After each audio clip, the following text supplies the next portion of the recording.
We finally have a brand new FPO champion, and it was pretty darn hype. Let's talk about it.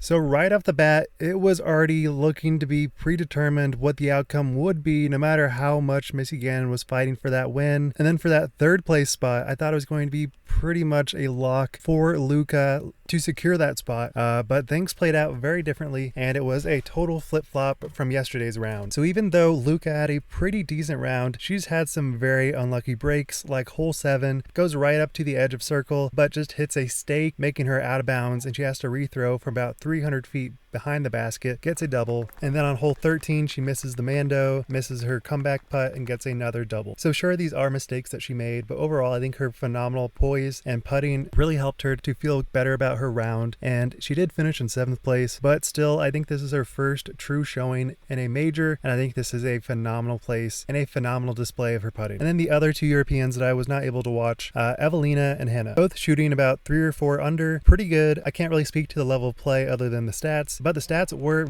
pretty good, especially Evelina's putting, 75% circle 1. Sure, she couldn't make a single circle 2 putt out of 5, but that's not really to be expected. We still love a 75% circle 1. And then Henna was actually significantly worse with 60% circle 1, but she was able to jam in a 50-footer, and them finishing in 4th place feels right about where they should be at. I think that is definitely within their realm of being happy, but still acknowledging that you could have done a little bit better to get into your 3rd place spot, but still good stuff. All right, so Holland Handley, I think, really flip-flopped between yesterday. It was Luca that was kind of destroying that 3rd place spot, but today Luca was doing bad and Holland was showing up. She had 6 under through 9, and I was thinking she may have actually had the ability to get 2nd place if Missy was to have a bad back 9, but that ultimately was not the case. But with that said, she had 93% circle 1. Overall, her drives were by far the best of the league card, and it was looking like she was very confident with her game. I'm not really sure how it was the case that she's more confident on league card final round, but Holland Handley does seem to be showing up this entire season, so it is really no shock that she's playing well here. But let's get to the true battle, Kristen versus Missy. And right off the bat, Kristen gets a shot that was pretty near the OB line, but wasn't super close. And then Missy throws a shot that was going straight OB,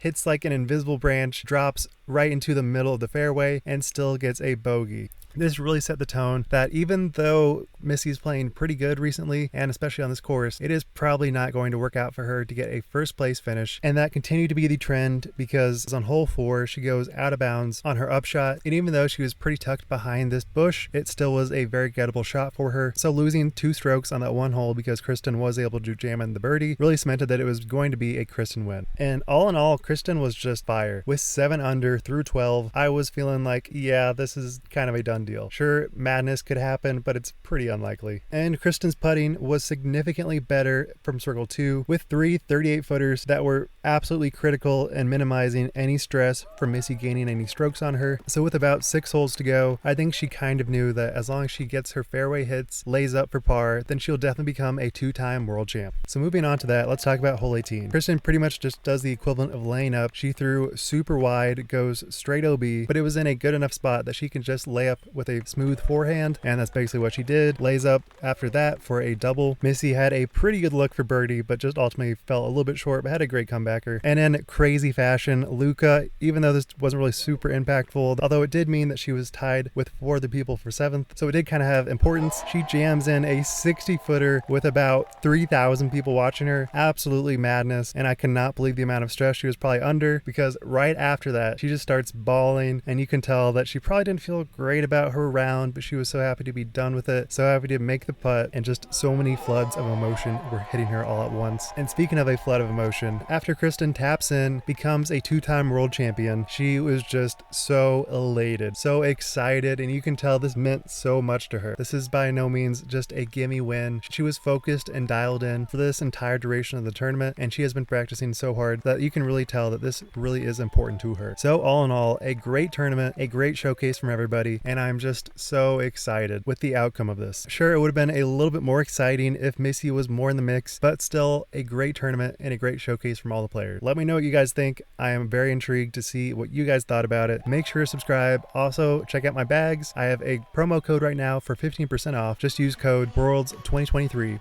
at wildrunsdiscgolf.com. Thanks for watching. Wild Runs signing out. Peace.